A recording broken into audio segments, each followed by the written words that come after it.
नमस्कार दोस्तों, स्वागत है आप सभी का मेरे इस यूट्यूब के चैनल सचिन कॉर्पोरेशन में। दोस्तों, आज के इस वीडियो में हम जानेंगे आदित्य L1 सूर्य मिशन के बारे में। भारतीय अंतरिक्ष अनुसंधान संगठन इसरो द्वारा 2 सितंबर को देश का पहला सूर्य मिशन आदित्य L1 को 11:50 पर श्रीहरिकोटा के सतीश धवन स्पेस सेंटर से लॉन्च किया गया। यह आदित्ययान PSLV-C57 रॉकेट के जरिए लॉन्च हुआ। यह मिशन पूरी तरह से स्वदेशी है। इसका उद्देश्य सूर्य का अध्ययन करना है।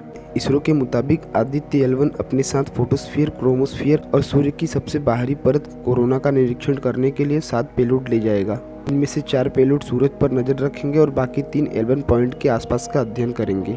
चांद के दक्षिणी ध्रुव पर चंद्रयान 3 की ऐतिहासिक लैंडिंग के बाद इसरो ने आदित्य L1 को लॉन्च करके फिर से एक बार सबको चौंका दिया है।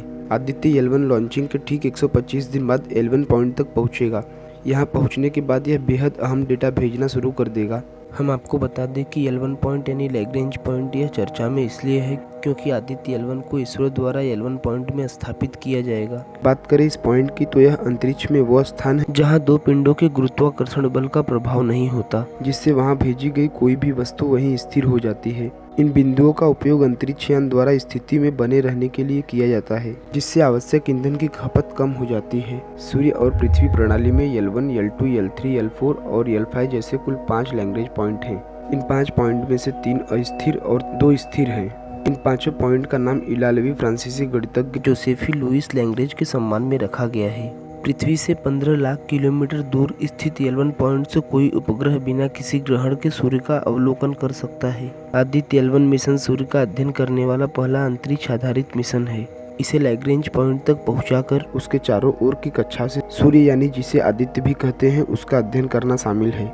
इसलिए इस मिशन को आदित्य L1 नाम दिया गया है। यह मिशन सूर्य के कोरोना प्रकाश मंडल, क्रोमोस्फीयर, सौर उत्सर्जन, सौर हवाओं एवं ज्वालाओं और कोरोनल मास इजेक्शन का अध्ययन करने के साथ 24 घंटे सूर्य की चहल पहल पर नजर रखेगा। आपको बता दें कि पृथ्वी की तरह ही सूर्य का भी अपना गुरुत्वाकर्षण बल है। सूर्य हमारे सौर मंडल का सबसे बड़ा पिंड है। इसका व्यास लगभग 13,90,000 किलोमीटर है। यह पृथ्वी से 109 गुना बड़ा है। नासा के मुताबिक पृथ्वी जैसे 13 लाख प्लैनेट सूर्य में समा सकते हैं। इसे विशाल सूर्य ने कई रहस्य अपने अंदर छिपा रखे हैं। इसे में पृथ्वी का सबसे करीबी तारा होने की वजह से इसका अध्ययन करना जरूरी है। इसलिए इसरो ने सूर्य का अध्ययन करने के लिए आदित्य L1 को लैग्रेंज पॉइंट 1 पर भेजा है, जो कि पृथ्वी से नजदीक और सूर्य से काफी दूर है। सूर्य और पृथ्वी के 15 करोड़ किलोमीटर की दूरी में L1 पॉइंट पृथ्वी से 15 लाख किलोमीटर दूर है, तो वहीं सूर्य से इसकी दूरी 14 करोड़ 85 लाख किलोमीटर है। यानी पृथ्वी से सूर्य की दूरी का 1% भाग इसरो का यह अंतरिक्ष यान कवर करेगा। इसे L1 पॉइंट तक पहुंचने के लिए 4 महीने का समय जाएगा।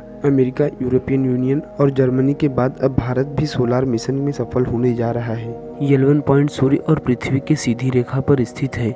इसी पॉइंट से आदित्य L1 5 वर्षों तक सूर्य का अध्ययन करेगा। जिस प्रकार पृथ्वी कई सारे लेयर जैसे inner core, outer core, mental और क्रस्ट से बना है, उसी प्रकार सूर्य में भी कई सारे लेयर होते हैं। पृथ्वी से सूर्य का जो हिस्सा हमें दिखता है उसे फोटोस्फीयर कहते हैं, जबकि सूर्य का सबसे ऊपरी लेयर कोरोना होता है। बात करें निचली लेयर की तो इसे क्रोमोस्फीयर के नाम से जाना जाता है। इन सारे लेयरों का अध्ययन इसरो का अंतरिक्ष यान करेगा। इसरो सूर्य पर चल रहे शक्तिशाली सौर तूफानों और कुछ विनाशकारी घटनाओं को समझना चाहता है। वैज्ञानिकों का मानना है कि यह सौर तूफान ज्यादा शक्तिशाली रहे तो सैटेलाइट को नुकसान पहुंचा सकते हैं, जिससे GPS सिस्टम, मोबाइल सेवाएं, हवाई सेवा, टीवी, रेडियो प्रसारण तथा मौसम की जानकारी मिलना जैसी कई सारी सेवाएं ठप हो जाएगी। आदित्य L1 में लगे पेलोड सूरज से निकलने वाले किरणों का अध्ययन करेंगे। इस अंतरिक्ष यान से सूर्य की अल्ट्रावायलेट यानी UV तस्वीरें भी खींची जाएंगी और सूर्य पर हो रहे नेचुरली न्यूक्लियर फिजन के प्रोसेस को भी आसानी से समझा जा सकेगा। वैसे इसरो के सूर्य मिशन आदित्य L1 ने पृथ्वी की कक्षा से छलांग लगाकर सूर्य की ओर कदम तो बढ़ा दिया है, लेकिन यह काम इतना आसान नहीं है, क्योंकि पृथ्वी से 15 लाख किलोमीटर दूर भीषण गर्मी के बीच L1 पॉइंट से सूर्य का अध्ययन करना बहुत बड़ा चैलेंजेस है। सूर्य के केंद्र की कोर का तापमान लगभग 1 करोड़ 50 लाख डिग्री सेल्सियस है, तो वहीं इसकी सतह यानी फोटोस्फीयर का तापमान 5700 डिग्री सेल्सियस है।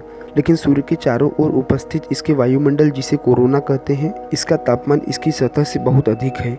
इन सारी बातों को ध्यान में रखकर आदित्य L1 को इस हिसाब से तैयार किया गया है कि वह भीषण गर्मी को झेलकर अपने मिशन में कामयाब हो सके। वैसे सूर्य पर रिसर्च के मामले में नासा का पार्कर सोलर प्रोब इस मिशन में सबसे आगे है। ये सूर्य के सबसे नजदीक तक पहुंचने वाला एकमात्र अंतरिक्ष यान है। इसे अमेरिका के स्पेस एजेंसी नासा द्वारा 2018 में लॉन्च किया गया था। पार्कर सोलर प्रोब ने सूर्य के सबसे आउटर पार्ट, जिसे कोरोना कहते हैं, उसे टच करके इतिहास रच दिया था और अब 378 करोड़ रुपए की लागत से बना भारत का आदित्य L1 इतिहास रचने के लिए अपने मिशन की ओर निकल पड़ा है।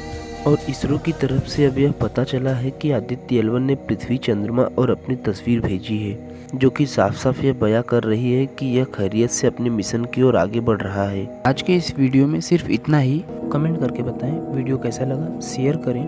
वीडियो अच्छा लगा तो लाइक करें, सब्सक्राइब करें और नए वीडियो के नोटिफिकेशन के लिए बेल आइकन को टच करें। मिलता हूँ एक नई वीडियो में नए टॉपिक के साथ। तब तक के लिए bye bye and take care.